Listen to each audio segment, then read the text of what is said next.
Assalamualaikum warahmatullahi wabarakatuh. Alhamdulillah wassalatu wassalamu ala Rasulillah. Segala puji bagi Allah Subhanahu wa taala. Juga salawat dan taslim kepada Nabi besar Muhammad sallallahu alaihi wasallam. Lama-lama tentu saya mohon maaf terlambat. Bapak Ibu sekalian mudah-mudahan bisa dimaklumi. Tadi betul-betul macet juga. Tapi insya Allah menunggu di majlis ini dicatat pahala oleh Allah Subhanahu wa taala. Kita masuk ke bab ke-8 sekarang ya. Masalah bab istiqamah. Dan istiqamah tentu sudah tidak asing lagi bagi kita orang Indonesia karena bahasa Arab ini juga digunakan dalam bahasa Indonesia. Dan istiqamah artinya bertahan di atas kebenaran. Itu makna daripada istiqamah. Dan ini tentu tidak bisa digunakan kalau dalam keburukan. Kalau orang tetap dalam kemaksiatan, pelanggaran-pelanggaran, tidak bisa kita katakan dia istiqomah di atas pelanggarannya. Karena bahasa ini baik dan mulia. Dia hanya digunakan untuk kebaikan saja. Maka istiqomah bertahan di atas kebenaran. Allah Subhanahu wa taala sangat memerintahkan kita untuk istiqomah di atas kebenaran, dan kebenaran hanya agamanya Allah saja. Dalil pertama surah Hud ayat 112. Allah Subhanahu wa taala berfirman, A'udzubillahi minasyaitonirrajim. Fastaqim kama umirta. Maka istiqomalah hai Muhammad, engkau pada jalan yang benar sebagaimana telah diperintahkan kepadamu. Dan itu perintah ini juga umum buat umat Muhammad SAW. Kita semuanya diperintahkan untuk itu.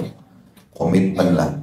Apa yang dihalalkan, nikmati. Apa yang diharamkan, jauhi. Apa yang diperintahkan, wajib atau sunnah, gak usah dipilah-pilah, lakukan. Apa yang dilarang, haram atau makruh, jauhi. Itu kesimpulan daripada aplikasi istiqomah itu sendiri. Juga dalam ayat lain tentang keutamaan orang yang istiqomah sampai meninggal dunia. Dia akan mendapatkan berita gembira pada saat meninggal dari para malaikat. Dan ini kalau ada misalnya Bapak Ibu sudah mulai mengenal agama dan sudah mulai menerapkan dalam kehidupan, maka tugas Bapak Ibu sekalian istiqomah saja. Pertahankan saja itu. Jadi kalau ada waswas syaitan mengatakan apakah memang cuma begini, maka jawabannya iya, memang seperti inilah. Pertahankan sholatnya, tutup auratnya, puasanya, sedekahnya, aplikasikan semua ilmu agama, istiqomah sampai meninggal. Memang itu perintahnya saja. Kalau orang belum mengenal agama sama sekali, tahapannya dia belajar dulu. Supaya dia faham apa yang dia harus kerjakan tidak salah. Kalau sudah belajar, maka tugasnya istiqomah.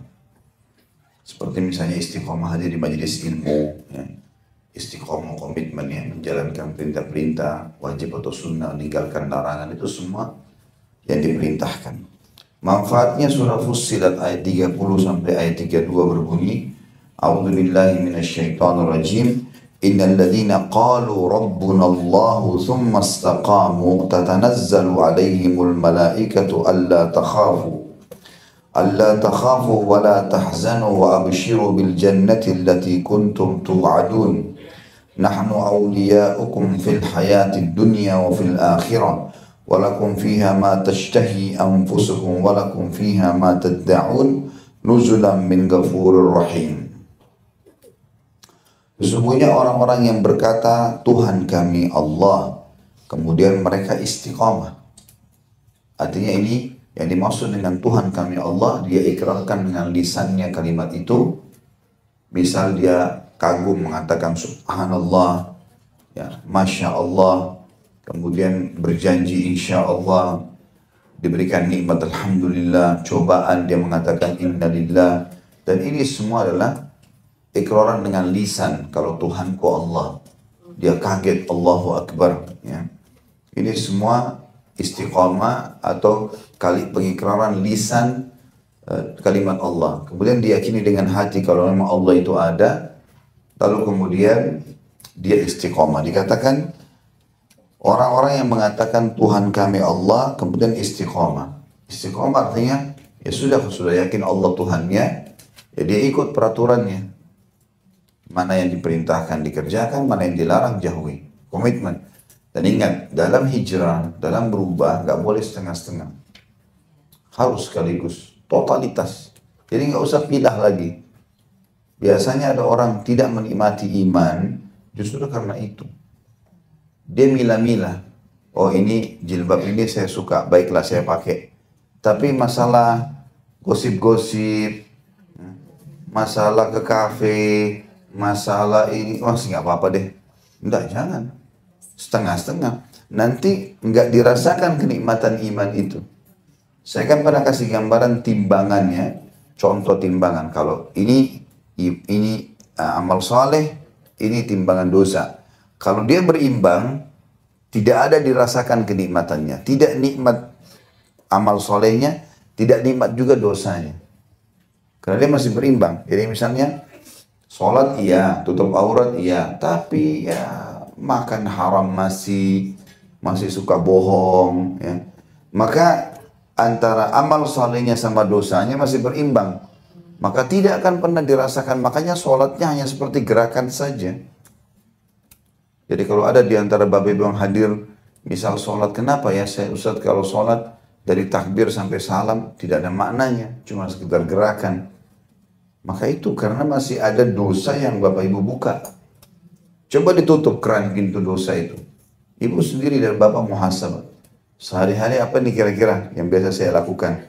Muhasabah saja. Dan coba tutup kerannya. Maka nanti dosa itu akan tertahan, amal solehnya akan naik. Otomatis. Contoh saya sering kasih gambaran kalau lagi umroh misalnya. Kita di sana betul-betul sibuk dengan itu. Azan ke masjid. Ya. Kemudian baca Quran. Terus ada ustadz yang mandu, ada pengajian. Suasananya nggak pernah kita lihat perempuan nggak pakai jilbab. Masuk mallnya nggak ada musik. Jadi memang membawa kita amal solehnya naik. Dosanya nggak ada. Kalau orang putar TV pun keluarnya Mekah sama Madinah. Ada memang channel lain, tapi biasanya langsung sudah otomatis di hotel itu dipasangkan channel itu. Maka otomatis naik, rate amal soleh kita naik, dosanya bertahan atau bahkan diampuni oleh Allah SWT. Maka ini makin turun, ini makin naik. Terasa kenikmatan itu. Terasa kok rindu akhirat. Ada orang lagi tawaf nangis tiba-tiba. Ya kan? Sholat malam rasanya sudah niat nih. Capek jam 11 malam baru tidur misalnya di Mekah atau di Madinah. Jam 3 udah bangun. Seger mandi, semangat ke masjid. Duduk sampai terbit matahari. Jadi ini semua karena kita komitmen dengan itu, naik rate-nya. Dan kalau naik rate-nya itu, kita otomatis lebih semangat. Nanti juga Allah bukain banyak sekali pintu-pintu di amal soleh yang sama yang tidak terfikir sebelumnya.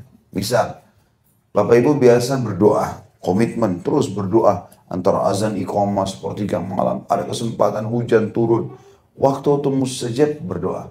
Kalau kita rutinkan itu nanti Allah akan munculkan di hati kita dan di lisan kita doa-doa yang tidak pernah kita baca sebelumnya. Allah bukain sendiri. Mungkin dulu kita tidak pernah terfikir. Kita rutin sedekah. Kita coba rutinkan seminggu, 2 minggu, tiap hari pokoknya sedekah. Apapun itu. Mau 1.000 rupiah, mau 10.000, pokoknya tidak ada hari tanpa sedekah. Buat simbol kehidupan begitu. Coba komitmen 2 minggu deh misalnya. Nanti ada muncul di benak kita ide-ide yang tidak terlintas sebelumnya. Tiba-tiba kita terfikir untuk bantu. Oh ya kenapa ya tetangga saya nggak pegang aja dia. Udah jadi sumber pahala saya.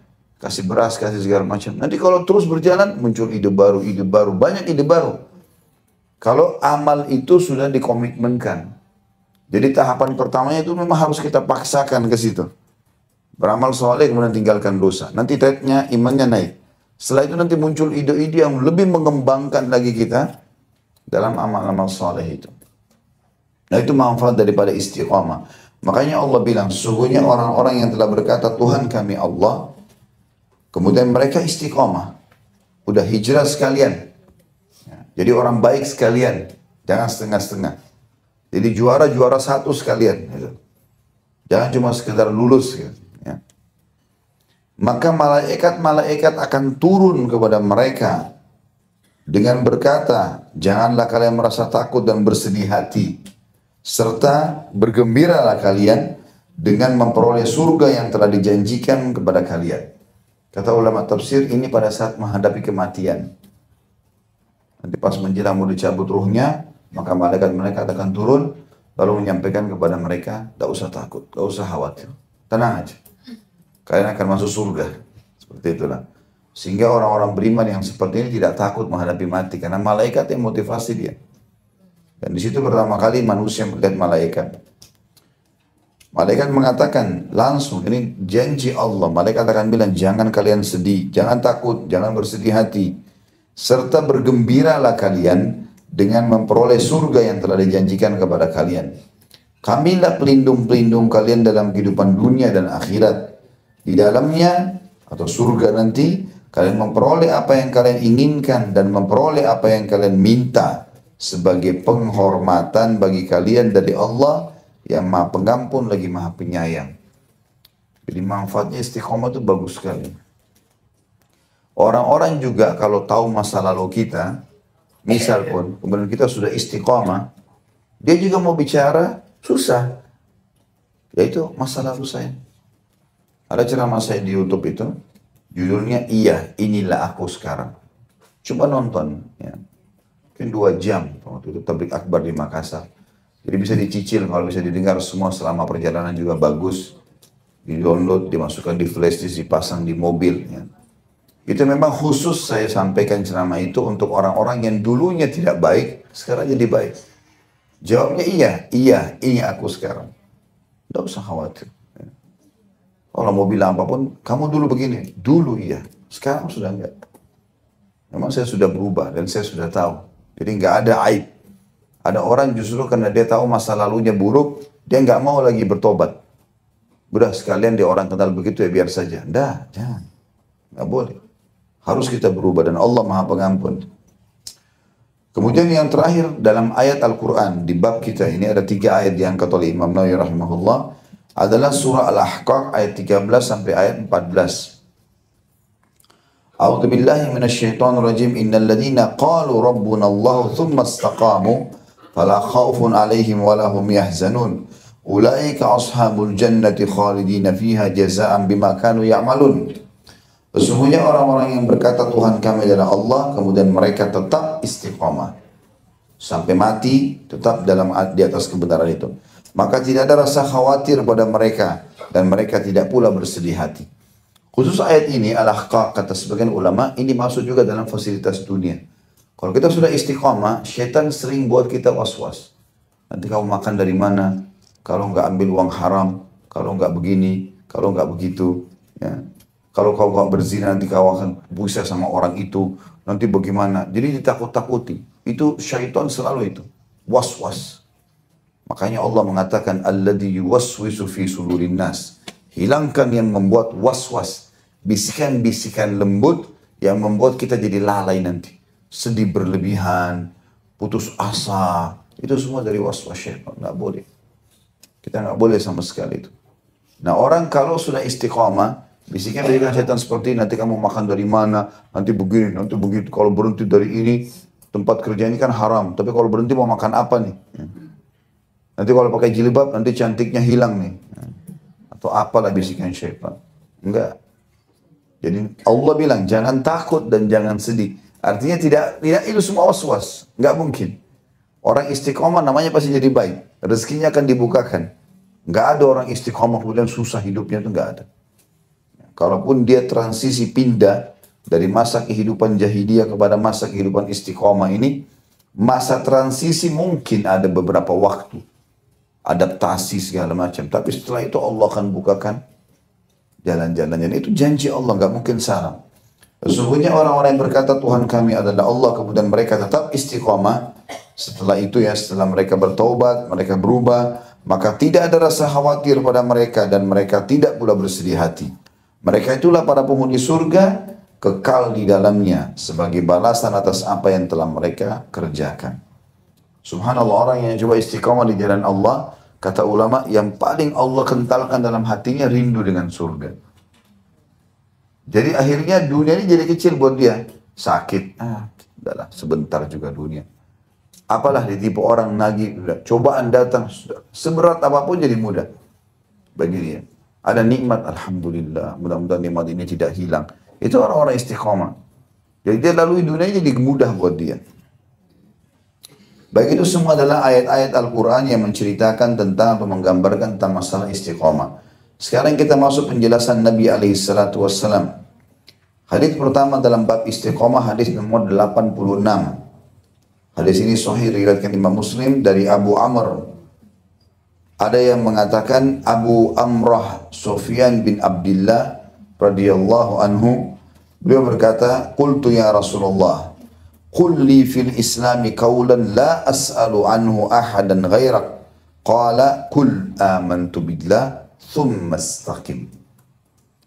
Aku berkata, wahai utusan Allah, katakanlah kepadaku satu perkataan yang aku tidak akan menanyakan kepada siapapun selain engkau, selain anda.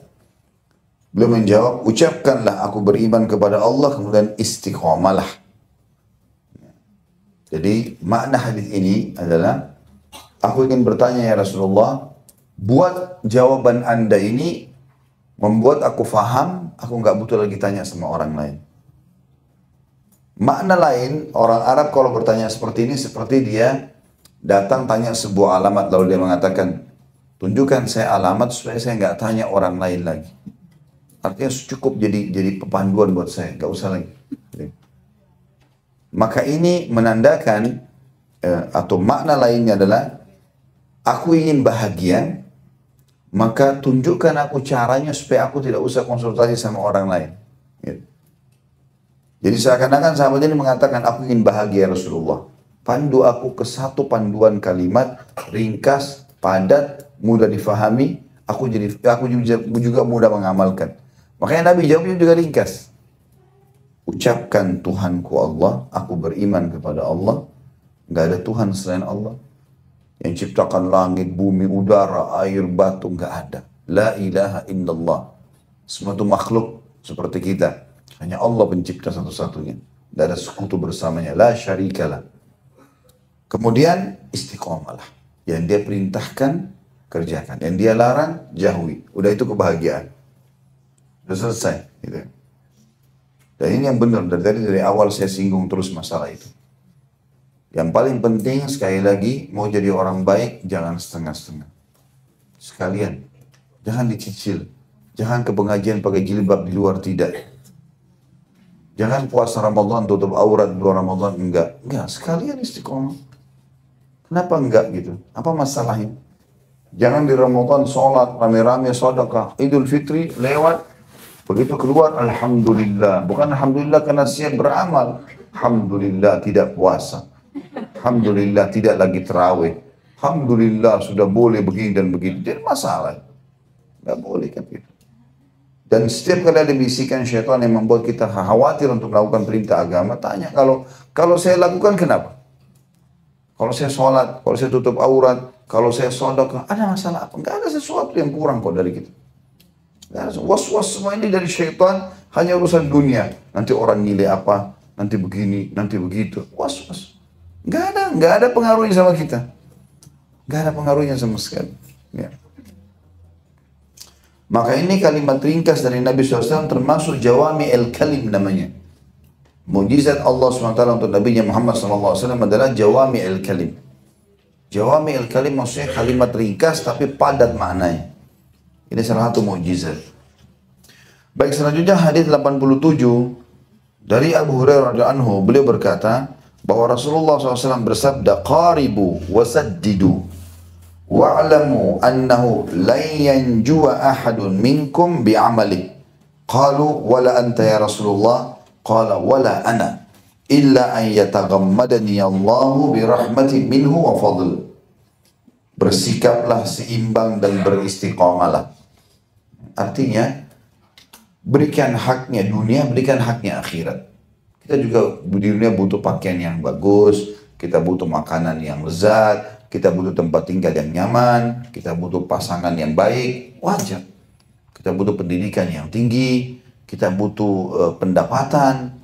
Tapi Nabi SAW mengatakan, istiqomalah, hubungkan itu dengan antara halal dan haram. Nikmati silakan. Makan, minum, pakaian, pergaulan, silakan. Tapi yang istiqomah yang baik. Yang halal saja, yang dibolehkan. Ketahuilah bahwa tidak ada seorang pun dari kalian yang akan selamat hanya karena amalnya. Mereka lalu bertanya, tidak juga anda wahai utusan Allah, wahai Rasulullah? Beliau pun bersabda, tidak pula aku, melainkan karena Allah menyelimutiku dengan rahmat dan karunia-Nya. Diriwayatkan oleh Imam Muslim.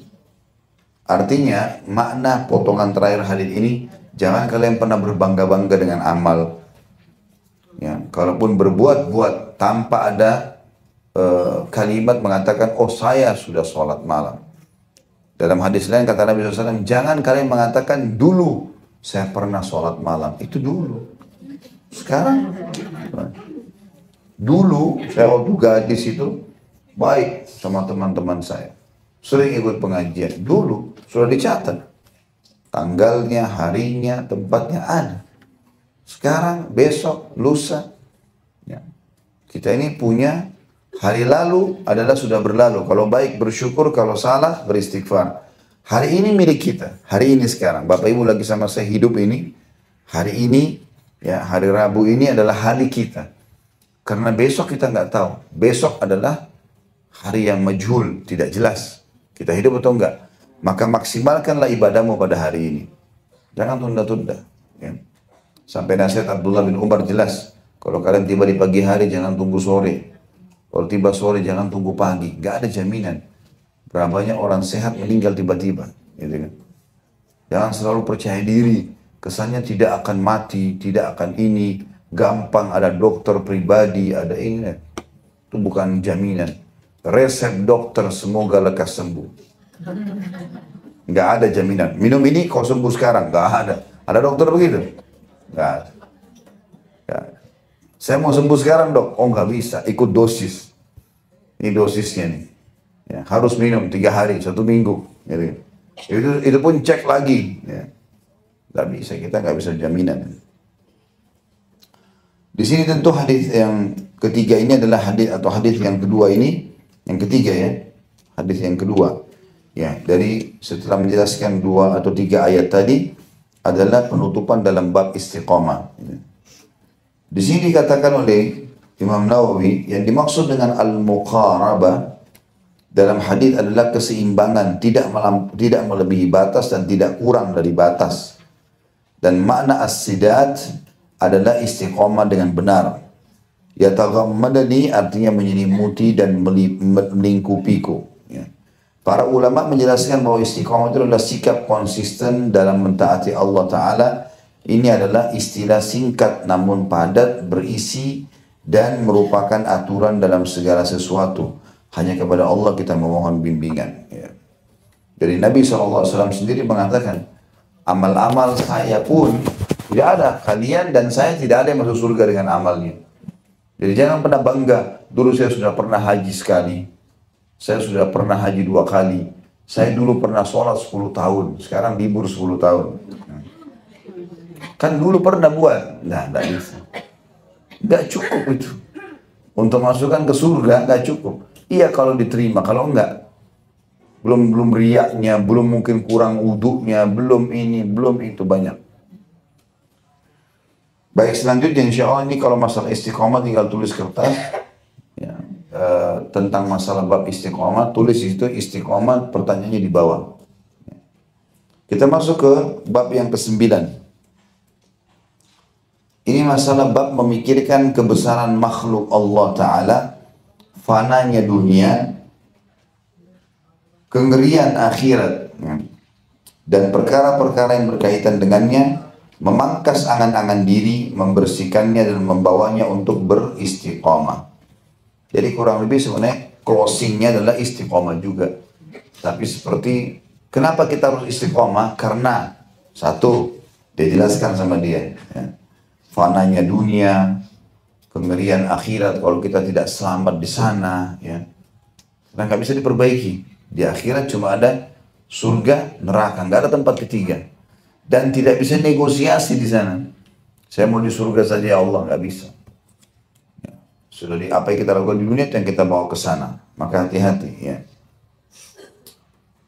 Diangkat atau beranjak daripada ayat Al-Quran surah Saba ayat 46, Imam Nawawi menyebutkan, A'udzubillahi minasyaitonirrajim. Innama a'idukum biwahidah an taqumu lillahi mathna wa furada thumma tatafakkaru. Aku hendak memperingatkan kepada kalian satu hal, yaitu agar kalian menghadap Allah dengan ikhlas, berdua atau sendiri-sendiri, rame-rame atau sendiri-sendiri. Kemudian agar kalian berfikir. Tentu yang dimaksud di sini adalah bagaimana seseorang menyadari kalau dia dulu di muka bumi ini lahir dari sesuatu yang tidak ada lalu menjadi ada, seperti Allah jelaskan dalam surah Al-Insan. Pernah nggak manusia di ayat pertamanya surah Al-Insan, apakah pernah tiba terlintas di benak sosok setiap manusia berpikir kalau dia dari sesuatu yang tidak diingat dulunya? Siapa kita? Dari sperma ayah kita yang kalaupun tidak jadi dibuang, ya. Tapi subhanallah, jadilah kita, mulailah kita sekolah, mulailah dikenal, mulailah punya nama, mulailah punya prestasi-prestasi.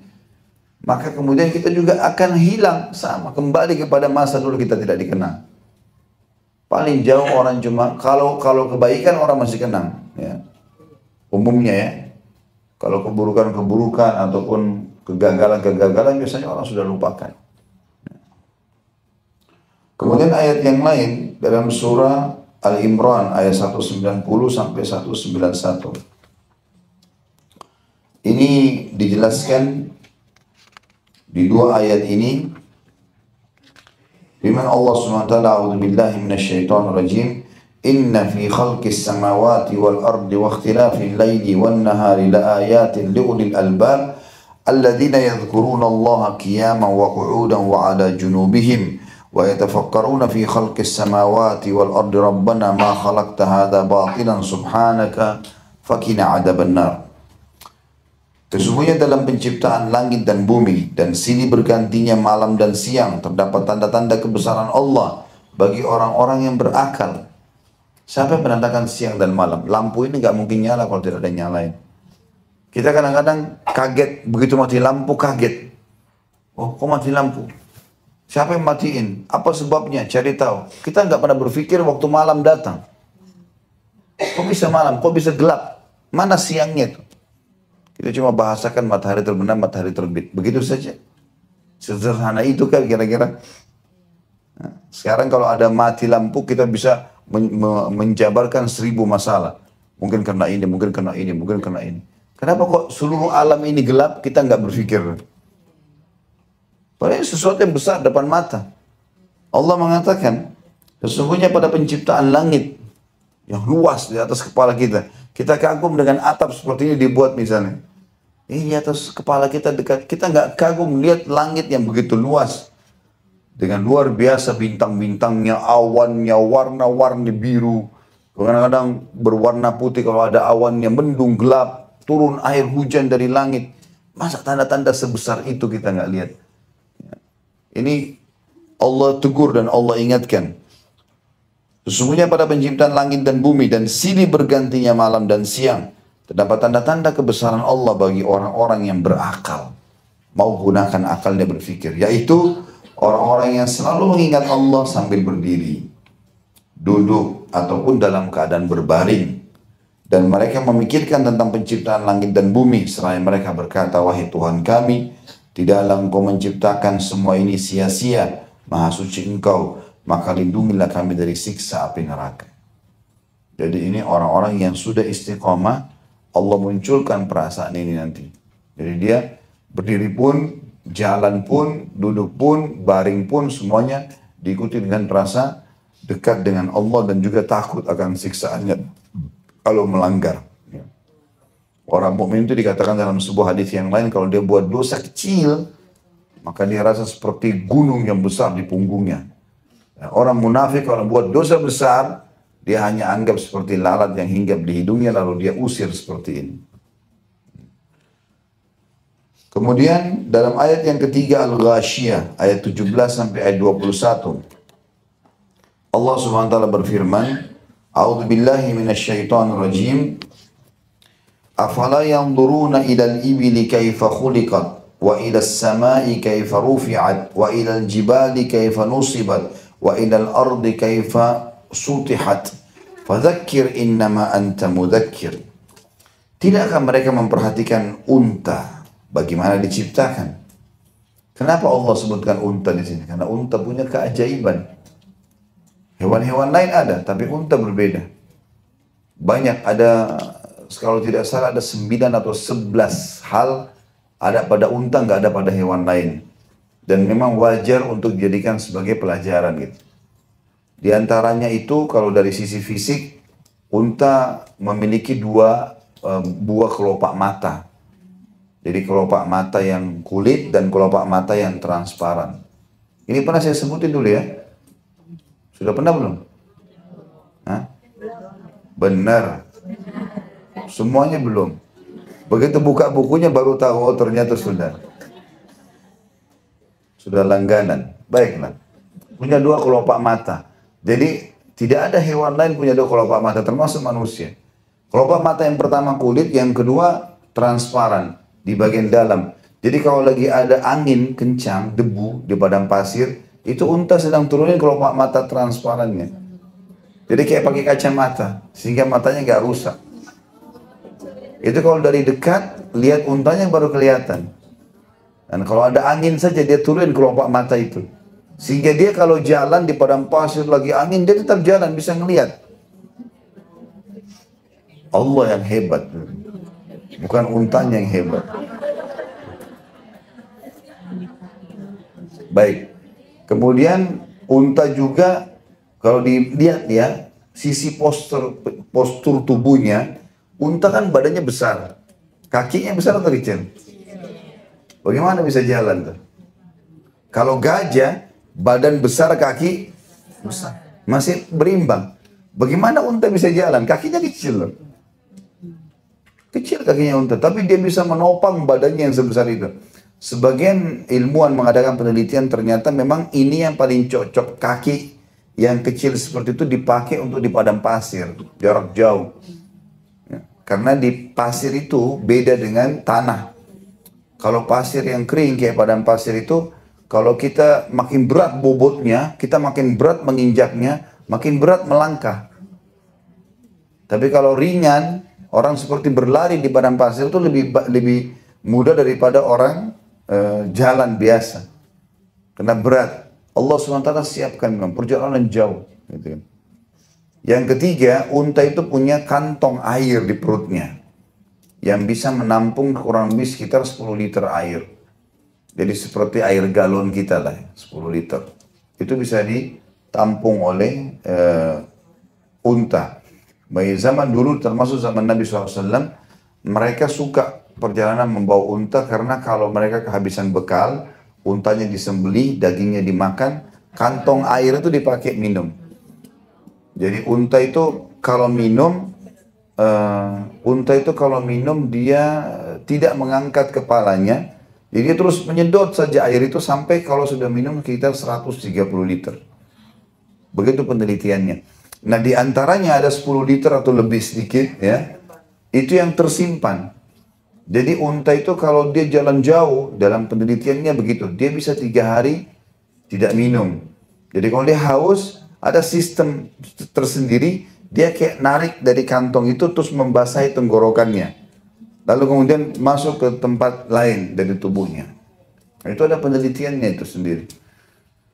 Makanya juga keutamaan tidak ada di hewan lain. Makanya Nabi SAW melarang jangan kalian minum seperti unta. Ada hadis begitu. Artinya kita kalau minum, karena tenggorokan kita beda dengan seperti unta. Unta panjang. Kita kalau minum lepas, gitu kan, sunnah. 1 gelas 3 kali. Abdullah bin Umar bahkan sampai 10 kali minum. Minum baca bismillah, lepas alhamdulillah. Kalau kita minum langsung semuanya, biasanya kita keselak juga. Ya. Nah ini ada larangan mirip seperti unta karena unta berbeda. Ya. Memang seperti itu ciptaannya. Itu yang keberapa? Yang ketiga, yang keempat itu di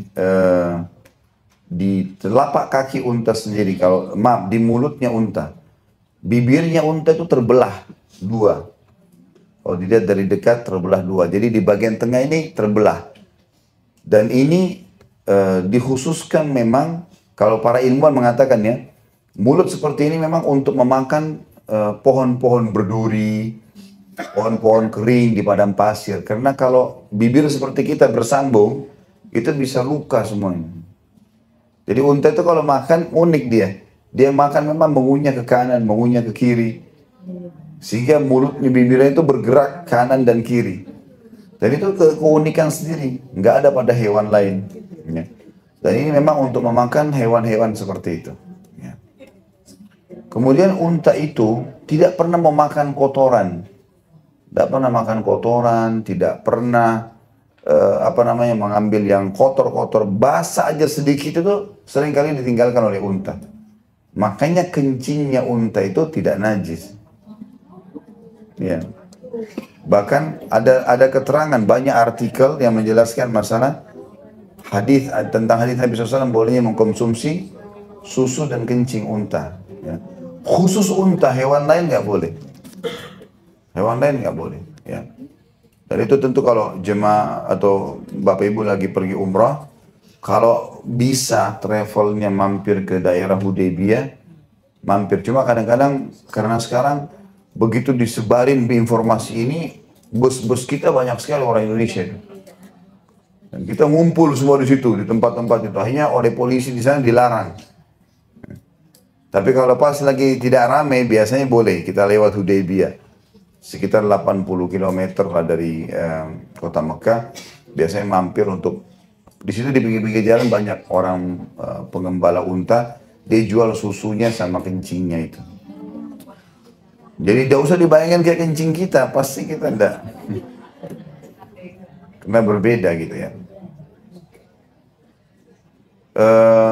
Terus kemudian ada lagi penyampaian tentang masalah unta. Unta itu memiliki sifat mirip dengan manusia. Dalam arti kata, dia marah, dia sedih. Beda dengan hewan umumnya. Hewan itu kadang-kadang ada hewan yang malas, tidak mau tahu apapun ada di sekitarnya. Kalau unta enggak. Kalau misalnya ibu lagi lewat atau bapak lagi lewat, tiba-tiba ada unta terus digebukin tanpa sebab. Unta itu akan melihat ke arah kita dan dia menghafal muka itu. Kapan dia lihat, dia akan pukul, dia akan lawan. Ya, jadi pernah terjadi begitu, ada orang, dia rupanya baru beli unta itu disuruh sama dia masuk ke kandang, nggak mau, digebukin sama dia. Unta ini rupanya lihat sekitarnya terkurung, ada pagar gitu. Rupanya dia tunggu sampai majikannya ini tidur, pas tidur dia datang diinjak perutnya sama dia. Iya. Jadi ada sifat itu. Salah satu sebabnya kata ulama memakan daging unta itu disuruh uduk kembali, dianggap batal wudunya. Sudah tahu ya? Satu-satunya hewan kalau kita makan dagingnya dia halal. Tapi kalau habis makan, wudu kita batal. Wudunya batal. Salah satu sebabnya, wudu itu kan bisa meredam emosi. Unta ini punya sifat itu. Punya karakter itu. Ya. Walaupun dagingnya sangat enak, Rasulullah SAW juga makan. Ya. Biasanya kalau yang berangkat sama kami, biasanya di sana saya coba tawarkan, kita beli dan makan rame-rame. Yang penting sudah pernah tahu daging unta. Tapi harus wudu lagi. Nggak boleh langsung ke masjid kalau habis makan. Ya, karena memang batal wudu. Dan itu yang kurang lebih terlintas tentang masalah ini. Dan Allah SWT menyuruh kita mempelajari. Kata Allah, tidakkah mereka memperhatikan unta? Makna memperhatikan bukan cuma sekedar melihat. Lihat, pelajari, cari tahu keajaiban yang ada pada unta itu. Bagaimana diciptakan? Kata Allah. Dan langit, bagaimana ditinggikan? Kalau kita, mungkin teman-teman kalau ada yang arsitek faham masalah ini. Makin tinggi kita buat atap bangunan, maka makin membutuhkan biaya, ya, makin membutuhkan pertimbangan, berat, bobot, dan segala macam. Bagaimana dengan langit ini? Nggak pernah bisa kita jangkau langit ini, karena jauhnya.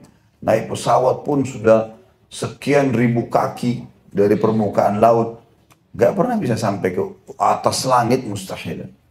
Ya, para ilmuwan mengatakan jaraknya sekian jauh dari bumi, nggak mungkin. Sedangkan bintang-bintang saja jaraknya sudah sekian ya ribu kilometer atau bahkan miliaran ya jaraknya. Saya pernah lihat, dan ini kalau Bapak Ibu lagi umroh bisa lihat di pameran Asmaul Husna di bagian belakang sebelah kanan Masjid Nabawi. Itu di situ ada banyak ilustrasi tentang masalah penciptaan langit, keajaiban, bintang-bintang. Di antara ada gambar-gambar tuh. Ada gambar tuh dipasang besar sekali sebelum kita keluar dari pameran itu. Ada tulisannya di sini paling kecil, titik kecil, tulisannya matahari. Terus saja ada gambar lagi. Itu planet yang kira-kira mirip matahari. Jadi panas sekali dan ukurannya lebih besar daripada matahari. Paling besar sekali mungkin perselisihnya dengan matahari itu sekitar 7 atau 8 bintang lagi. Itu paling besar kurang lebih 11,7 miliar. Lebih besar daripada matahari. Sementara matahari sekian juta kali lebih besar daripada bumi. Dan luar biasa gitu. Ini miliaran bisa kita saksikan depan mata kita, gemerlapnya, terangnya, dan seterusnya. Kita kalau misalnya di rumah kita lagi gelap, lalu kita lihat ada cahaya kedap-kedip di ujung ruangan. Kita sudah penasaran sebenarnya mau tahu. Mau tahu ada apa nih? Apa itu? Listrik, konslet, ada orang mainin cahaya di sana. Itu di depan mata. Kadang-kadang kita manusia begitu, suka sibuk dengan hal yang dekat. Dan kita lupa, di atas langit ini banyak bintang-bintang gemerlapan setiap malam bisa kita lihat. Apalagi kalau lagi bukan musim hujan. Tapi kita lalui saja. Seperti seakan-akan nggak ada hubungannya, nggak perlu kita tahu. Terakhir keajaiban semua. Bagaimana langit ditinggikan? Dalam ayat lain dikatakan bagaimana langit kami dirikan tanpa tiang. Terus yang ketiga kata Allah, dan gunung-gunung bagaimana ditegakkan. Bagaimana ditancapkan gunung-gunung itu. Dan ini gunung-gunung tentunya keajaiban Allah sendiri ya. Ada gunung gurun padang pasir, gunung-gunung batu, ada gunung berapi, ya, ada beragam macam jenis gunung. Ada yang di lautan, ada yang di daratan. Intinya gunung-gunung ini memang sebagai penahan bumi, ya seperti paku sehingga tidak goyang. Salah satu atau banyak ada beberapa ayat yang menjelaskan tentang gunung-gunung itu akan kami cabut kata Allah pada hari kiamat sehingga melayang-layanglah bumi ini, ya seperti tidak berimbang. Dan gunung itu Allah mengatakan dalam salah satu ayatnya juga Allah, a'udzubillahi minasyaitonir rajim, wa tahsabuha jamida wa hiya tamurru marras sahab. Kalian mengira bahwasanya gunung-gunung itu diam di tempatnya, sebenarnya gunung itu jalan seperti atau bergerak seperti bergeraknya awan. Jadi tidak ada gunung yang tetap di satu tempat, itu kuasa Allah. Dia bergerak. Dan ini sudah didatangkan penelitian oleh para ilmuwan. Kalau dilihat tahun lalu gunung itu di sini, maka tahun depan sudah berpindah tempat. Walaupun dia bergesernya tidak jauh, tapi memang sudah seperti itu yang disampaikan oleh Allah Subhanahu wa taala. Kalau itu tidak terjadi, maka tentu bumi ini tidak akan stabil karena di sini ada gunung besar, di sini ada gunung kecil. Tapi dengan berputar dengan sistem Allah seperti ada jalurnya sendiri. Kalau kita bahasa kereta api ada rel, ya. Maka mungkin tidak akan berimbang bumi seperti sekarang. Kemudian juga dikatakan dan bumi bagaimana dihamparkan.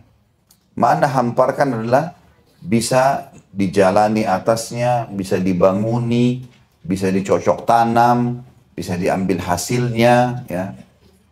Jadi dihampar itu bukan cuma sekedar dibuat kita bisa melihat, ya, tetapi juga bisa dilaluin, bisa dicocok tanamin, bisa dibanguni, ya. Ini semua makna daripada hampar. Lihatlah itu bumi kata Allah SWT. Maka berilah peringatan karena sungguhnya engkau hai Muhammad hanyalah pemberi peringatan. Ingatkan manusia masalah itu supaya mereka sadar apa yang mereka mau sombongin. Kenapa pungkiri Allah? Kalau ada Tuhan selain Allah, mana datangkan buktinya? Banyak ayat-ayat yang menantang dan menjelaskan masalah itu. Juga Allah menyebutkan dalam surah Muhammad ayat 10 untuk kita menyebar di muka bumi agar melihat keajaiban-keajaiban Allah SWT dan mengaguminya.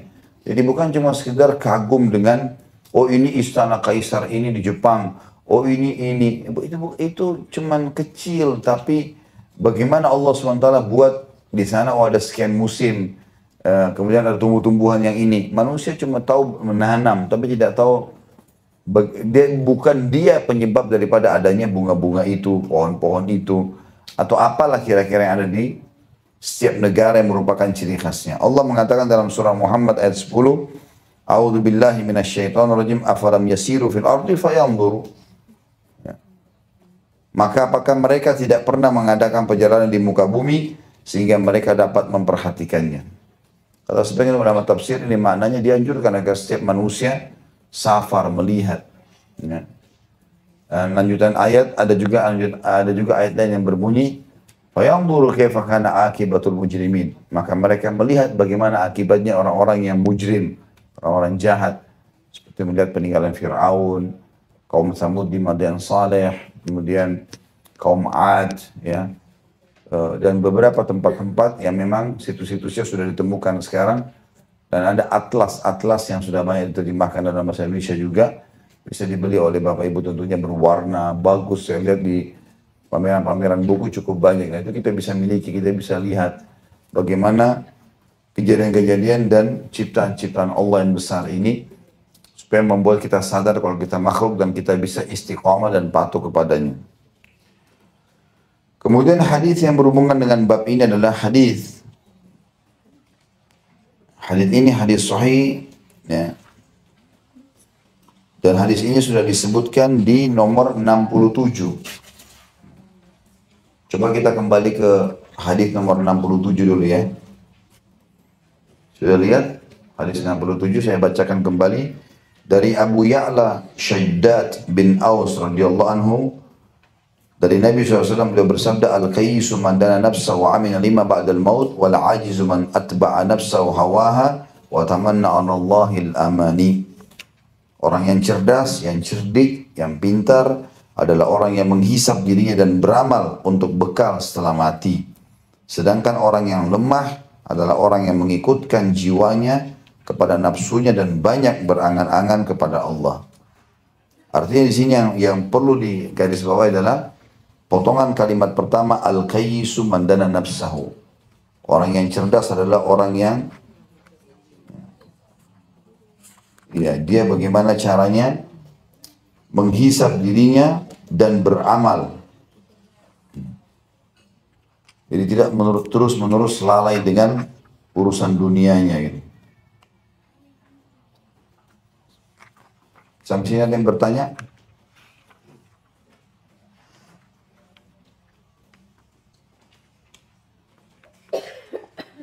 Baik, saya akan bacakan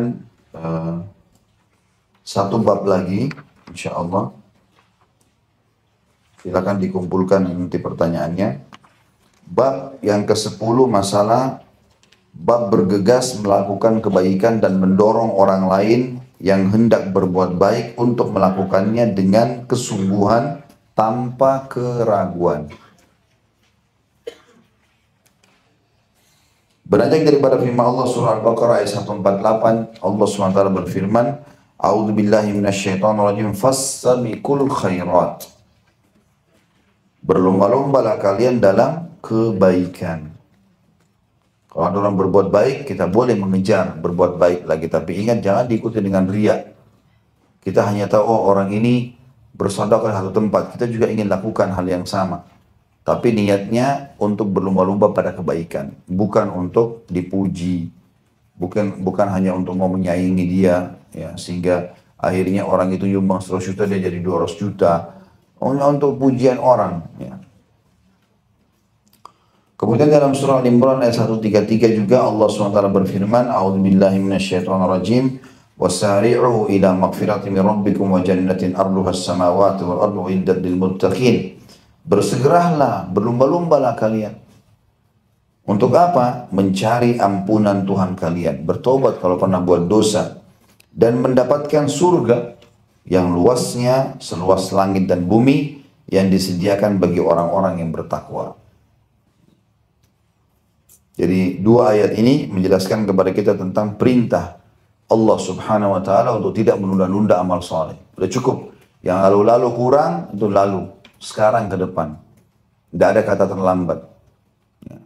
Kalau sholatnya dulu masih kurang, puasanya masih kurang, sedekahnya masih kurang, sekarang ke depan berubah menjadi orang lebih baik. Dari tadi ini kita bahas dari bab yang ke-8 tadi, 9 dan ini bab 10, sekarang semuanya sama. Masalah istiqomah sebenarnya. Tapi Imam Nawawi membeda-bedakan babnya satu sama yang lain, tapi dia intinya adalah bagaimana orang komitmen mengerjakan perintah Allah Subhanahu wa taala dan bertaubat kalau punya kesalahan-kesalahan. Hadis pertama dalam bab 10 ini adalah hadis nomor 88 dari Abu Hurairah radhiyallahu anhu bahwa Rasulullah SAW bersabda, "Badiru bil amali fitanan ka qita'il lailil muzlim, yusbihu ar-rajulu mu'minan wa yumsi kafira, wa yumsi mu'minan wa yusbihu kafira, yabi'u dinahu bi aradin minad dunya." Hadisnya riwayat Imam Muslim. Segeralah beramal sebelum datang fitnah-fitnah seperti potongan-potongan malam yang gelap gulita, di mana seseorang di pagi hari menjadi mukmin dan di sore hari berubah menjadi kafir, dan di sore hari dia menjadi mukmin dan di pagi hari berubah menjadi kafir. Dia menjual agamanya dengan sesuatu dari dunia. Hadis ini tentu ada footnote-nya di situ ya, ada footnote nomor 117. Makna daripada kalimat Nabi SAW, bergegaslah kalian dalam beramal saleh ya, sebelum datang fitnah-fitnah seperti potongan malam yang gelap gulita. Yakni, kata beliau di situ di footnote nomor 117, bagian malam yang gelap gulita artinya kegelapan dari malam itu berlalu dan disusul oleh kegelapan berikutnya. Hadis ini memberikan pelajaran kepada kita tentang pentingnya segera beramal saleh. Ya, mirip dengan hadis yang lain, gunakan kesehatanmu sebelum sakitmu, waktu lowongmu sebelum sibukmu, ya, masa mudamu sebelum tuamu, masa kayamu sebelum miskinmu. Ini semua perintah untuk segera. Kita tidak tahu. Kalau Bapak Ibu sekarang dalam kondisi sehat, kuat, usahanya lagi jalan, Masya Allah ada pendapatan, jangan tunda untuk sedekah. Untuk sholat, kita tidak tahu kapan kita tidak bisa lagi mengamalkan itu. Tiba-tiba orang bisa stroke, tiba-tiba orang bisa sakit, tiba-tiba banyak. Ya. Saya pernah ambil pelajaran dari teman ayah saya di Makassar, pernah saya jenguk lagi sakit, sudah meninggal, Allah yarham. Kadang-kadang kalau saya lagi ke Makassar, ayah saya ajak saya ke sana. Lagi duduk ngobrol-ngobrol, tidak sengaja gitu. Ya. Terus dia bilang, waktu itu pas azan saya ke masjid. Saya balik langsung dia bilang, "Nak, dulu saya waktu masih muda seperti kamu, gak pernah tinggalin masjid. Tapi sekarang saya mau ke masjid gak bisa lagi, karena dia sudah lumpuh, gak bisa. Ada di ranjang gitu kan." Dia cuma ucapkan pengalaman dia, tapi saya ambil pelajaran. Iya ya, dari mana saya punya jaminan saya tidak begitu? Insya Allah Allah selamatkan. Tapi kalau saya seperti dia, lalu nyesal, gak bisa lagi. Maka kalau ada kesempatan jangan tunda. Kesempatan umroh, kesempatan haji, kesempatan sedekah, baca Quran, apa saja, jangan tunda. Segera mengerjakan itu.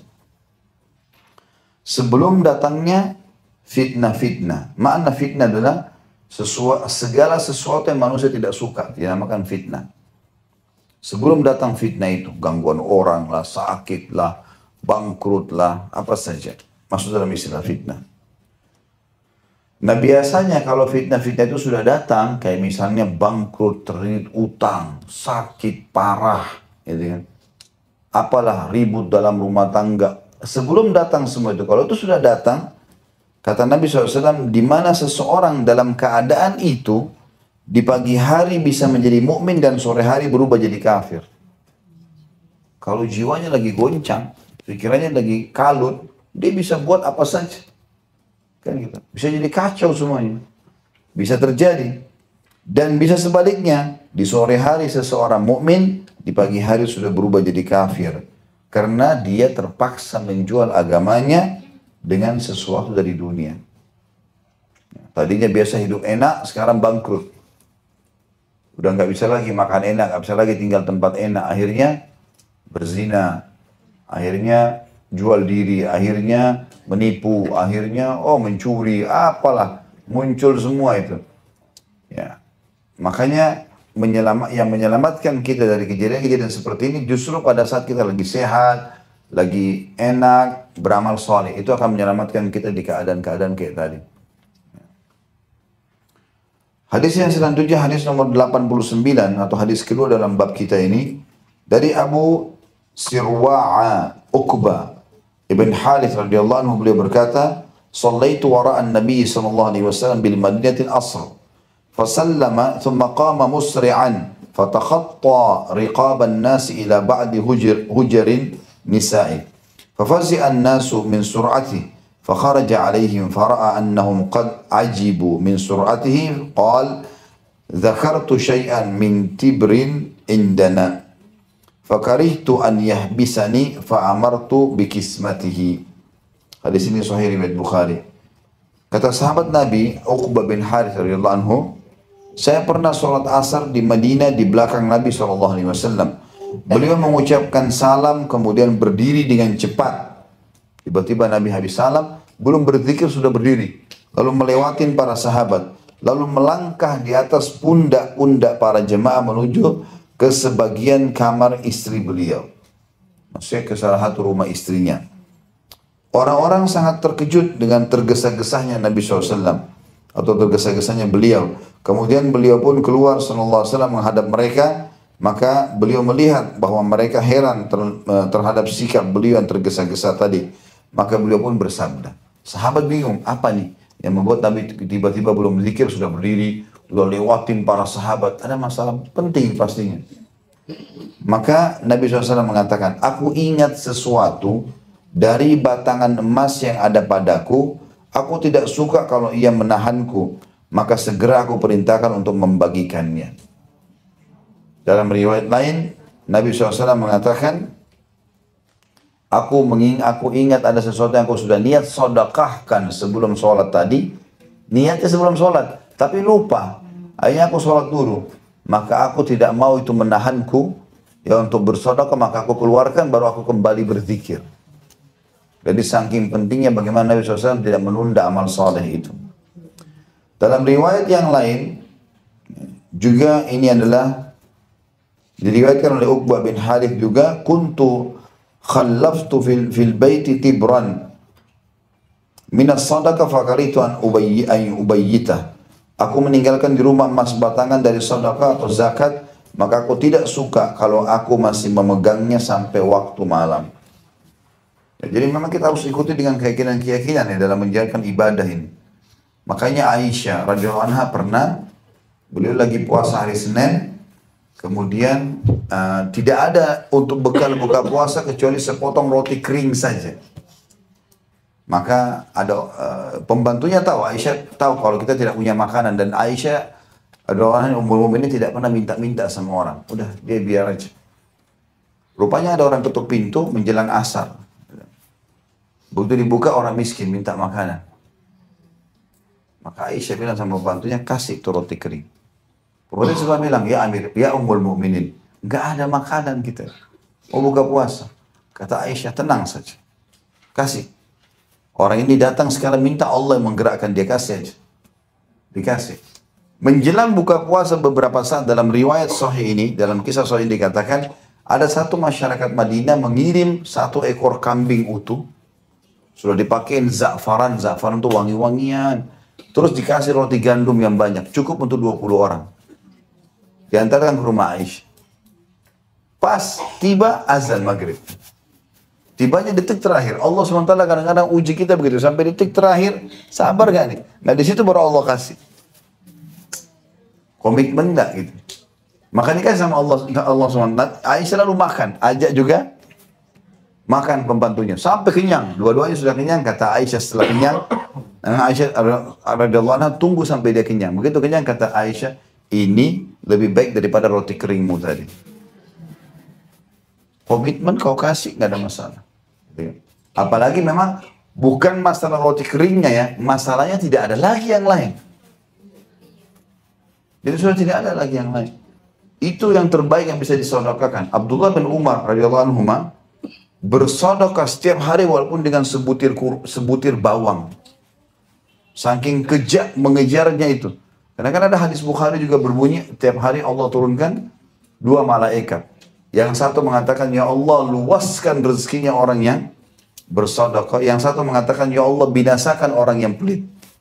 Mana binasakan? Binasakan hartanya atau binasakan jiwanya. Ini orang mengejar itu tiap hari. Ya. Kita subhanallah kadang-kadang belum bersedekah, ya sudah nolak.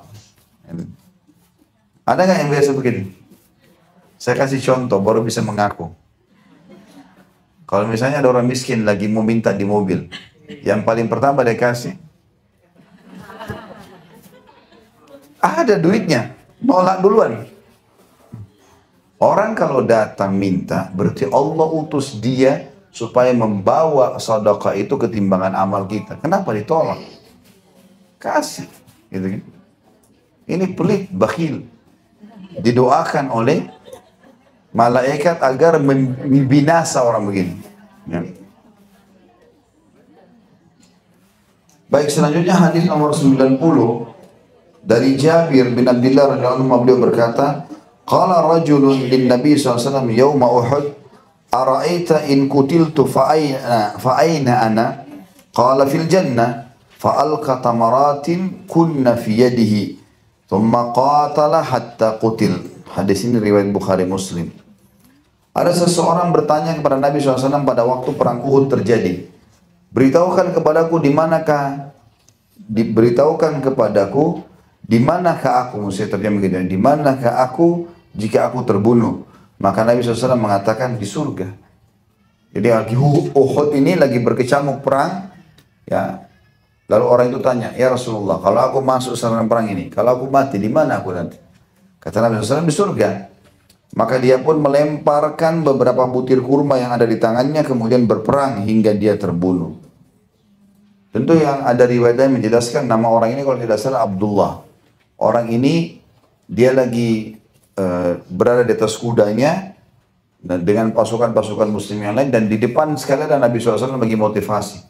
Kata Nabi SAW, demi Allah, nggak ada seorang pun di antara kalian yang hadir di sini, di medan ini, kecuali pasti kalau mati masuk surga. Maka orang ini bilang, bakhil itu indah sekali. Indah sekali. Lalu kata Nabi SAW, kenapa kau bilang bakhil? Ya Rasulullah, ulangi dulu. Apa yang anda bilang tadi? Coba ulangi. Kata Nabi SAW, demi Allah tidak ada seorang pun di antara kalian yang terbunuh di sini di medan jihad kecuali pasti masuk surga. Demi Rasulullah, itu sebabnya saya katakan bakhil. Apakah saya hanya dibunuh oleh orang-orang kafir ini, ditusuk, lalu masuk surga tanpa hisab, selamatkan keluarga segala macam? Kata Nabi SAW, iya. Maka dia bilang bakhil, diulangi sama dia, indah sekali ini. Maka dia pun akhirnya lagi pegang 2 atau 3 butir kurma. Dia niat mau habisin dulu. Pas dia masukin 1, dia lagi kunyah. Dia bilang, kalau saya tunggu hidup masih lama hidupnya ini. Masih lama ke surga. Maka dia lempar kurma tersebut, lalu kemudian dia masuk di medan perang sampai terbunuh. Begitu orang mukmin, tidak ada tunda dalam amal saleh. Nanti aja deh tahun depan hajinya. Ini sudah depan mata, duit ada kesempatan. Kadang-kadang ada orang alasan tidak mau haji, tidak mau umrah. Kenapa? Karena Mekah padat. Mau tunggu Mekah terbuka buat kita sendiri. Nah, iya. Mau tunggu nanti tidak ada orang semua mati, tinggal kita sendiri. Nah itu baru sunyi. Nggak bakal bisa. Mengkhayal gitu. Baik, hadis 91. Dari Abu Hurairah radhiyallahu anhu, beliau berkata, "Ja'a rajulun ila Nabi sallallahu alaihi wasallam faqala ya Rasulullah ayyu shadaqati a'zamu ajra?" Qala anta saddaqa wa anta sahihun syahihun takhshal faqra wa ta'malul ghina wa la tumhil hatta idza balagatil hulqum qulta li fulani kadza wa li fulani kadza wa qad kana li fulan. Seseorang datang kepada Nabi SAW dan berkata, wahai Rasulullah, sedekah manakah yang paling besar pahalanya? Yang paling besar pahalanya, meninggikan derajat, ya, balasannya nanti memuaskan. Beliau menjawab, engkau bersedekah ketika engkau dalam keadaan sehat dan lagi kikir. Ya. Maksudnya di sini lagi perhitungan, lagi mau hemat-hematnya, lagi mau nabung. Ya. Engkau pada saat itu mengkhawatirkan kekurangan dan mengharapkan kecukupan. Jadi biasanya orang baru mulai nabung, baru mulai usaha, modalnya masih sedikit, ya, pegawai masih sedikit. Di situ puncaknya sedekah itu. Dan engkau tidak menundanya hingga nyawa sampai pada tenggorokan, yang mana engkau akan berkata pada saat sudah melihat malaikat maut, untuk fulan kasih sekian, untuk fulan kasih sekian. Pada waktu itu ada hartanya si fulan, ya. Maksudnya ada harta orang lain pada saya, bagiin. Ya. Sudah telat. Iya kalau pas kita bersuara, kalau enggak, atau orang tiba-tiba tabrakan, nggak bisa lagi. Nggak sempat syahadat pun nggak bisa, apalagi menulis wasiat. Kenapa nggak sekarang? Ini yang punya utang nih, kenapa nggak bayar? Mau tunda sampai kapan? Kadang-kadang ketemu di pengajian, tahu ini utang, tapi nggak mau bayar. Kenapa nggak mau bayar? Ada orang begitu ngeluh sama saya, Ustaz, sampai ketemu di pengajian, tapi seakan-akan tidak ada utangnya. Gimana caranya? Kok dia bisa merasa aman? Bukan karena orang itu loh. Kok dia bisa merasa aman untuk dirinya sendiri pada hari kiamat? Kan masalah ini. Berarti dia akan ketemu sama orang itu di hari kiamat. Dan masalah. Orang kalau kita punya utang 2 juta rupiah di dunia, kita bayar rupiah clear. Tapi kalau di akhirat gak ada lagi rupiah. Dolar, pound sterling, gak ada semua ini. Gak dipakai lagi. Pahala. Sholat kita, puasa kita diambil. Ngapain kita kasih ke dia? Ya, bayar. Ada orang begitu subhanallah. Ya, jadi jangan buka juga pintu utang kalau tanpa sebab. Ini sudah pernah kita jelaskan. Ada sebabnya buka, kalau enggak usah. Yang kita sayangkan sekarang justru makin kaya makin banyak utang. Ya. Kan begitu dibukain kartu kredit. Ada nggak kartu kredit dikasih untuk orang miskin? Hah? Kan mestinya yang boleh utang itu siapa? Orang miskin. Mestinya untuk orang miskin tuh. Ini enggak, makin kaya makin besar limitnya. Makin disuruh utang. Gimana caranya? Kalau mati dia tidak sempat bayar gimana? Kan jadi masalah. Ruhnya tergantung antara langit dan bumi. Ada hisab hari kiamat. Hisab hari kiamat nggak bisa. Kecuali pemilik piutang memaafkan. Itu kalau tidak gimana? Ya. Jadi jangan tunggu kematian tiba baru mau membagi-bagi. Gak ada gunanya. Mumpung hidup. Ada masjid, ada rumah anak yatim, ada pesantren, ada sumur, ada apa saja, lakukan amal soleh. Kemudian dalam hadis selanjutnya nomor 92, dan ini hadis kelima dalam bab kita dari Anas radhiyallahu anhu, anna Rasulullah SAW akhadha sayfan yawma Uhudin faqal, man ya'khudhu minni hadha, fabasatu aydiyahum kullu insanin minhum, yaqulu ana, qala faman ya'khudhuhu bihaqqihi, fa ahjamal qawm, فقال أبو دجانة رضي الله عنه أنا آخذه بحقه ففلق به هام المشركين. Hadis ini riwayat Imam Muslim. Bahwasanya Rasulullah SAW pada perang Uhud memegang sebilah pedang lalu berkata, siapa yang mau mengambil ini dariku? Maksudnya siapa yang mau gunakan ini sebagai amanah dari aku? Maka mereka pun para sahabat semua mengulurkan tangan mereka, masing-masing berkata saya atau aku. Lalu beliau berkata, siapa yang mau mengambilnya dengan haknya. Ini ada haknya pedang ini, bukan cuma sekedar ambil. Maka diamlah semua sahabat. Lalu berkatalah Abu Dujana, aku mengambilnya dengan haknya. Maka dengan pedang itu dia membelah kepala orang-orang musyrik. Hadis ini riwayat Imam Muslim. Dan Abu Dujana namanya adalah Simaq ibn Kharashah. Hadis ini sebenarnya kisahnya adalah di perang Uhud, Nabi SAW untuk memotivasi para sahabat, beliau henuskan pedang, lalu beliau mengatakan siapa yang mau memberikan haknya Allah di pedang ini. Haknya Allah dan Rasulnya. Maka Hamzah berdiri dulu, paman Nabi SAW. Hamzah mengatakan saya Rasulullah. Hamzah ini terkenal berani sekali. Dari zaman dulu masih kekuasaan di Mekah, orang-orang Quraisy, dia berani melawan sendiri orang Quraisy. Jadi orang Quraisy pun takut sama dia. panglima perang, orang yang sangat kuat secara fisik dan seterusnya. Hamzah mengatakan, saya Rasulullah. Nabi SAW tarik, tidak dikasih. Lalu Nabi tanya lagi, siapa yang mau memberikan haknya pedang ini? Maka berdirilah Ali bin Abi Thalib, juga sepupu Nabi, terkenal dengan keberaniannya. Saya Rasulullah, mau diambil langsung. Nabi SAW tarik. Nabi ulangi lagi, siapa yang memberikan haknya Allah dan Rasulnya di pedang ini?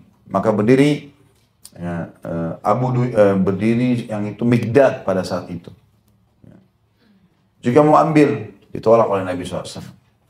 Nabi ulangi lagi yang keempat kali. Waktu keempat kali, Abu Dujana ini sahabat Nabi dari Simak ini, radhiyallahu anhu mengatakan, ya Rasulullah, apa haknya Allah dan Rasul di pedang itu? Ini yang Nabi mau, tanya dulu. Jangan langsung main ambil. Gitu kan. Maka Nabi dia tanya, ya Rasulullah, apa haknya Allah dan Rasul di pedang itu? Supaya saya tahu apa yang saya mau kasih. Bukan main ambil. Kata Nabi SAW, engkau mengambilnya, lalu engkau menghantamkan pada musuhmu sampai bengkok. Artinya pakai perang. Perang ini. Di sini saatnya kamu marah gitu loh. Perang membela agama Allah. Maka Abu Dujana mengatakan, aku memberikan haknya Rasulullah. Maka dia pun mengambil, kemudian dia pun masuk ke kancah peperangan.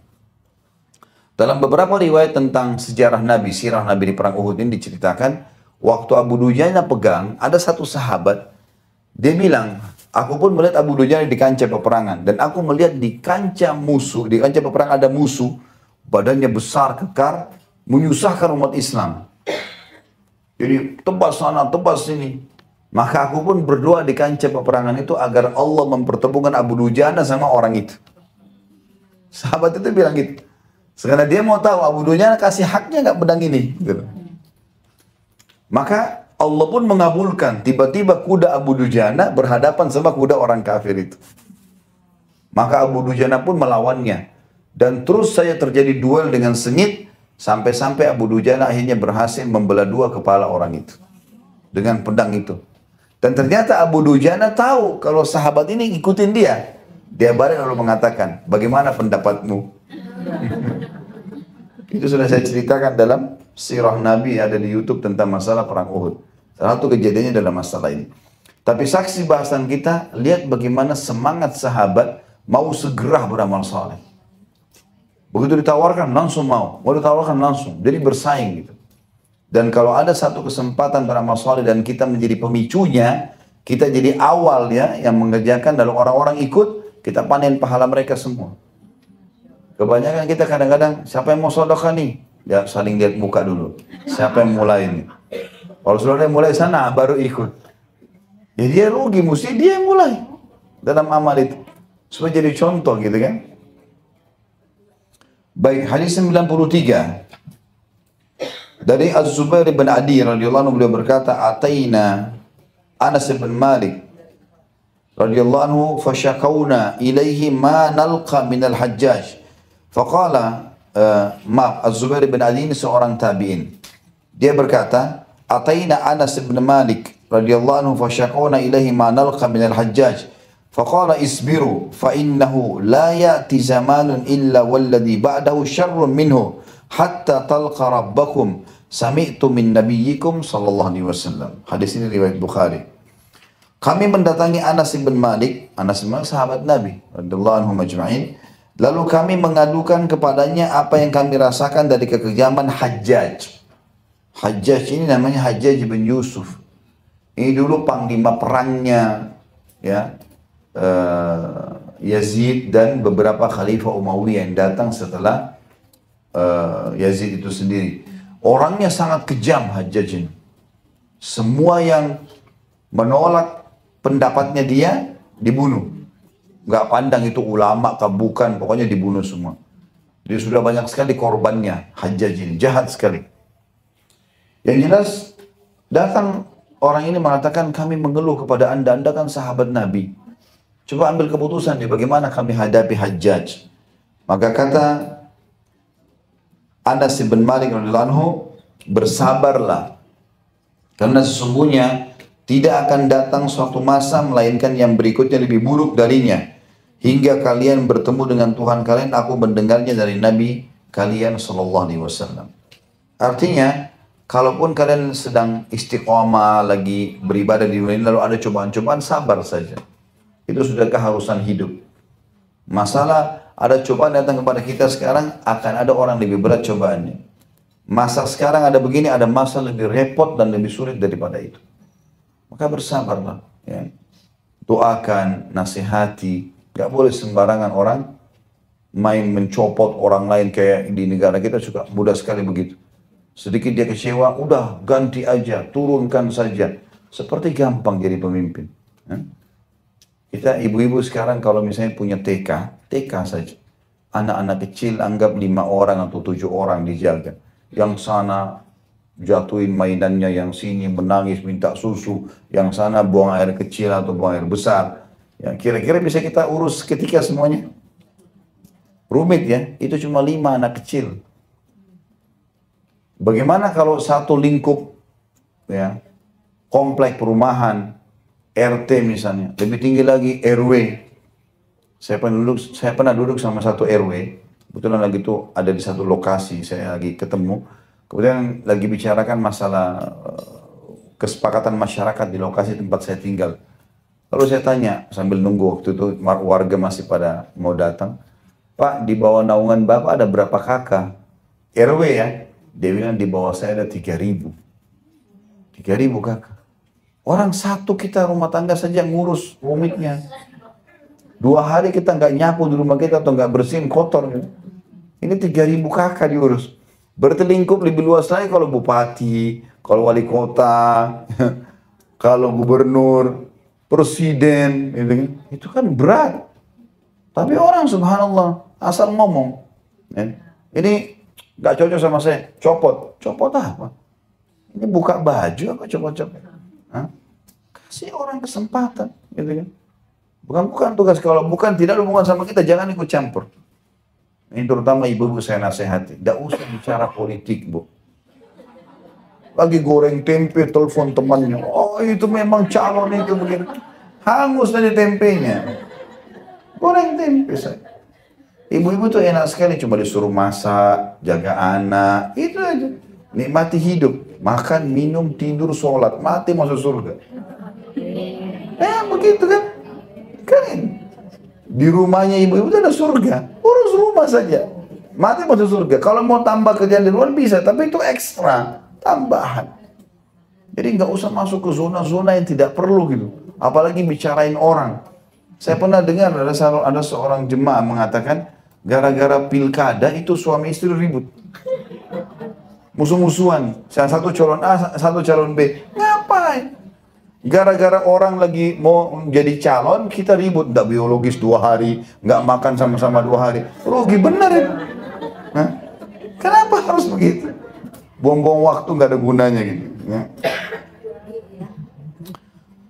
Baik, jadi peringatan dari hadis ini adalah sabar kalau ada cobaan. Dan ingat, kalau sekarang ada cobaan berat, ada zaman akan datang zaman lebih berat daripada yang lainnya.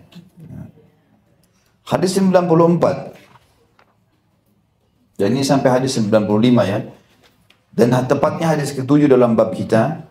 Dari Abu Hurairah radhiyallahu anhu bahwasanya Rasulullah SAW bersabda, "Badiru bil amali sab'an. Hal tantadiruna illa faqran munsiya, au ginan mutghiya, au maradan mufsida, au haraman mufnida, au mautan mujhiza, au ad-dajjalu fa syarru ghaibin yuntadhar, au as-sa'atu fa as-sa'atu adha wa amar." Cepat-cepatlah beramal saleh. Kesempatan, lakukan, jangan tunda. Sebelum datangnya 7 perkara. Tidaklah kalian menunggu, melainkan kemiskinan yang membuat kalian lupa. Ini yang pertama Nabi bilang. Orang kalau sudah miskin sekali, susah, karena bangkrut usaha, kan ditipu orang, kah kebakaran, kah apa saja, maka sampai pada level nanti, dianya sudah tidak pikir lagi apa-apa kecuali makan. Akhirnya sudah lupa semua, nggak ada sholat, nggak ada apa gitu. Saya ketemu kemarin subhanallah di salah tempat habis sholat luhur, ada orang susah, bajunya kotor sekali, bapak sudah tua gitu. Ada cucunya mungkin, perempuan kecil pakai jilbab. Pas mau masuk masjid, dia tahu, benar saya ketemu sama dia, kayak minta bantuan. Saya bilang, Pak, sholat. Ya iya Pak. Saya ke masjid, keluar dia nggak sholat. Saya datang, saya kasih duit. Lalu saya bilang, Pak, sholat Pak. Bapak sudah susah secara dunia, akhirat juga rugi. Kenapa nggak sholat? Ini baju saya kotor Pak. Baju Bapak kotor bukan najis. Boleh sholat. Nggak boleh nggak sholat. Ini sudah rugi luar biasa. Tapi subhanallah ada kadang-kadang keadaan kefakiran membuat orang sudah tidak pikir pilihan. Dia pikir bagaimana dia makan. Dia tidak sholat lagi, tidak ibadah lagi. Hari Jumat penuh banyak orang fakir miskin minta-minta. Ada bapak-bapak di situ nggak sholat.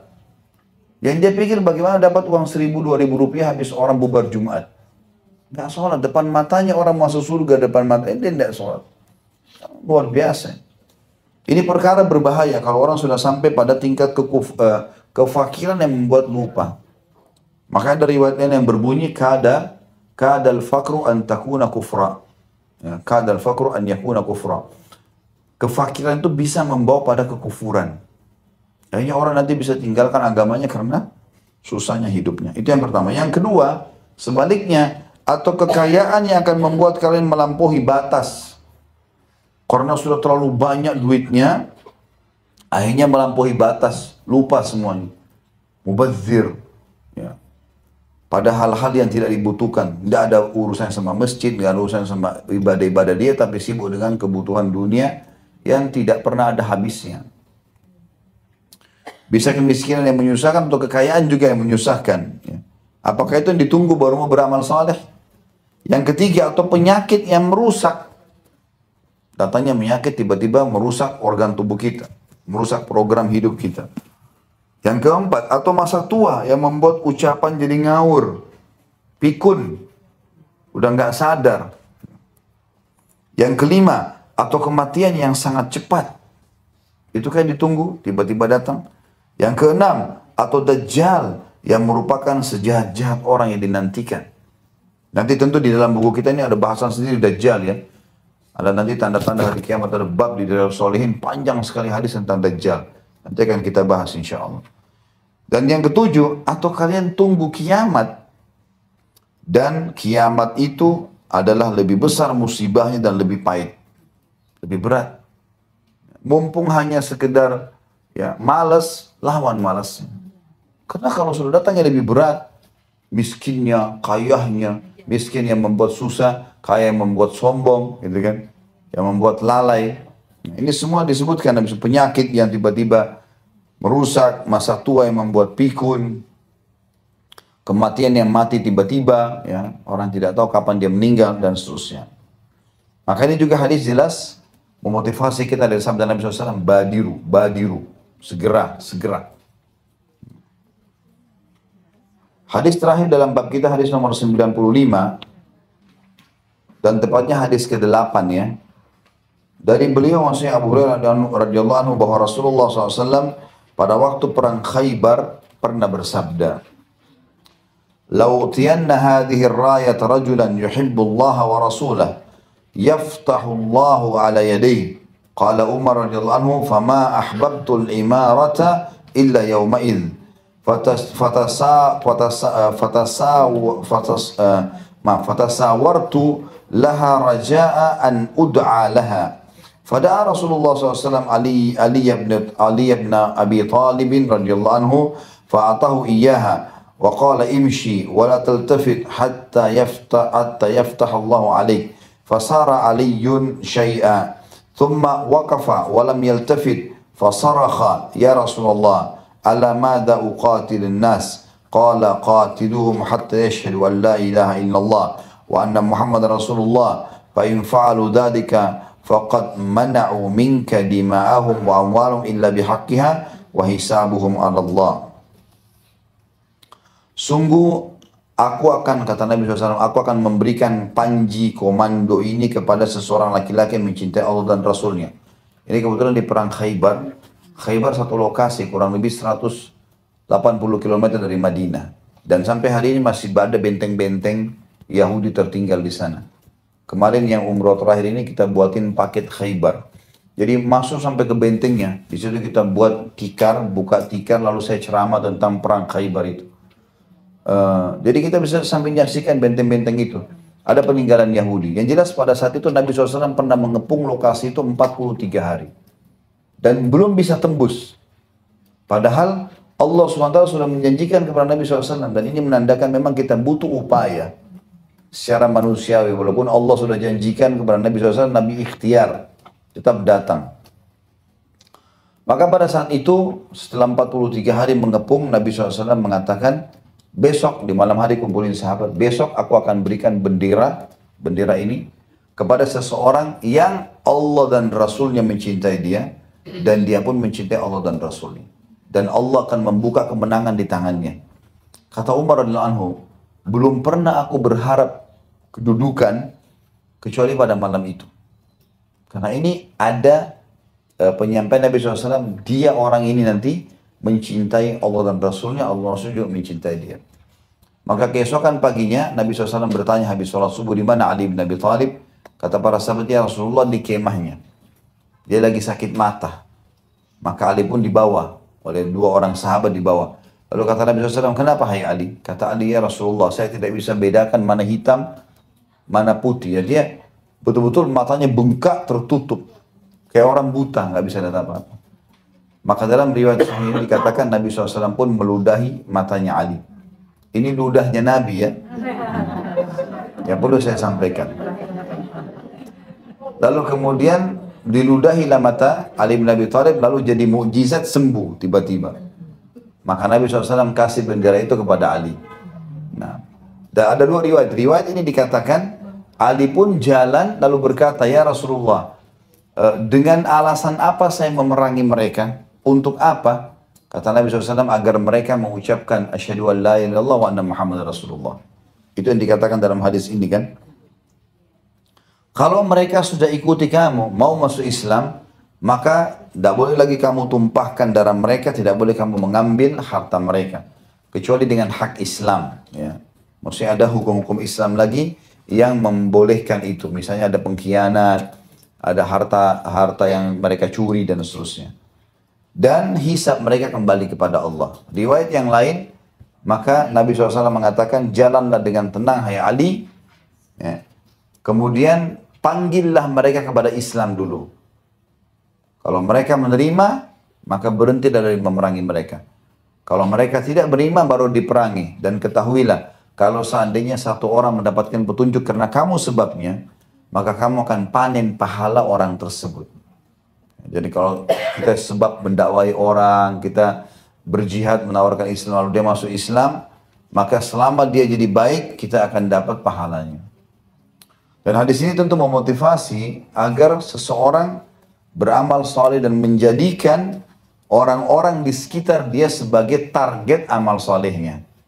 Misal, ibu-ibu lagi jalan, lihat ada orang belum berhijab, maka dia bukan menghinanya, nggak boleh dihina. Karena mungkin iman belum masuk dalam hatinya, mungkin belum ada dorongan yang kuat, mungkin banyak hal.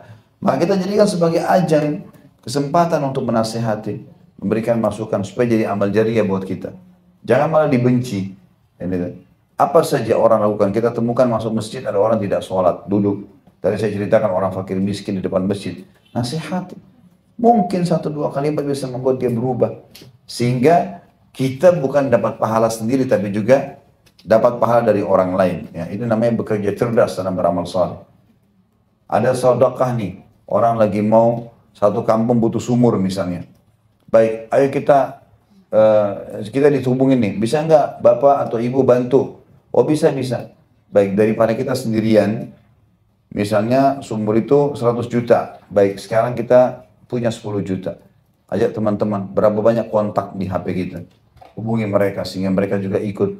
Pada saat mereka ikut, kita dapat pahala 10 juta kita keluarin, tapi kita dapat pahala 100 jutanya. Karena orang jadi rame-rame kerjakan gara-gara kita. Nah, kita harus bekerja cerdas masalah ini. Ada berita-berita baik, promosi-promosi yang baik dalam masalah ibadah, sampaikan kepada orang-orang. Tidak usah khawatir riya. Karena riya itu sesuatu yang disengaja. Sengaja dia memang mau pamer ibadahnya. Tapi kalau orang tidak niat, tidak ada riya. Sekarang kita mau ke majelis taklim sini. Ada tetangga tanya, mau kemana bu? Ya, mau pengajian. Masa riya sih? Yang riya itu Lagi jalan buka jendela, mau kemana? Saya mau pengajian. Loh, ada orang nanya. Kenapa jelasin? Beda kan? Beda. Orang kalau ditanya, jawab. Oh, ria itu nggak ditanya, nggak apa cerita. Itu ria namanya. Jadi nggak usah khawatir ria kalau ngajak orang gitu. Karena memang itu demi kebaikan. Niatnya memang untuk mendapatkan ekstra pahala di situ. Allahu a'lam. Baik, begitu saja insya Allah bahasan kita karena sudah setengah 12. Mudah-mudahan bermanfaat bahasan kita dan semoga saja majelis kita diberkahi oleh Sang Pencipta Allah. Dan semoga seluruh amal yang pernah kita kerjakan tidak terkecuali diterima dengan kemahamurahnya dengan pahala sempurna. Dan semoga semua dosa, dan semoga semua dosa yang pernah kita kerjakan, kecil ataupun besar, samar ataupun nyata, semuanya diganti oleh Allah menjadi pahala. Dan selalu kita doakan agar kedua orang tua kita, seluruh kerabat kita, baik yang hidup ataupun yang sudah meninggal, dimaafkan kesalahan-kesalahan mereka, dipanjangkan umurnya bagi masih hidup, dan juga dilapangkan kuburannya menjadi taman dari taman surga yang sudah meninggal dunia. Dan semoga Indonesia menjadi negara yang aman, tentram, damai, semua umat Islam di bawah naungan ukhuwah Islamiyah, jangan perselisihan di antara mereka, dan juga dalam hal ibadah mereka kembali kepada Al-Quran dan Sunnah. Dan semoga Indonesia selalu dikaruniai pemimpin yang muslim, yang adil, yang kembali kepada Al-Quran dan Sunnah, dan berlaku baik dan adil juga kepada masyarakatnya, dan menjadi contoh bagi negara-negara yang lain. Dan selalu kita doakan saudara kita di Palestina, di Syria, di Yaman, di Irak, di Myanmar, di Ahsa, dimanapun mereka berada sedang tertindas, semoga Allah ikhlaskan niat mereka, terima para syuhada mereka, mulakan Islam di tangan mereka dan tangan kita semua, dan semoga Allah ikut sertakan kita bersama mereka di pahala, baik dengan doa, dengan harta, juga dengan jiwa kita. Dan semoga Allah dengan kemahamurahannya yang kita yakin sedang melihat kita sekarang karena Dia maha melihat, mendengar kita karena Dia maha mendengar, dan mengetahui niat kita dan gerak-gerik kita karena Dia maha mengetahui, agar menyatukan kita semua di surga firdausnya tanpa hisab, mana yang di majelis ilmu yang mulia ini. Kalau benar dari Allah, pasti kalau ada salah dari saya mohon dimaafkan. Subhanakallahumma bihamdika asyhadu an la ilaha illa anta astaghfiruka wa atubu ilaik. Wassalamualaikum warahmatullahi wabarakatuh.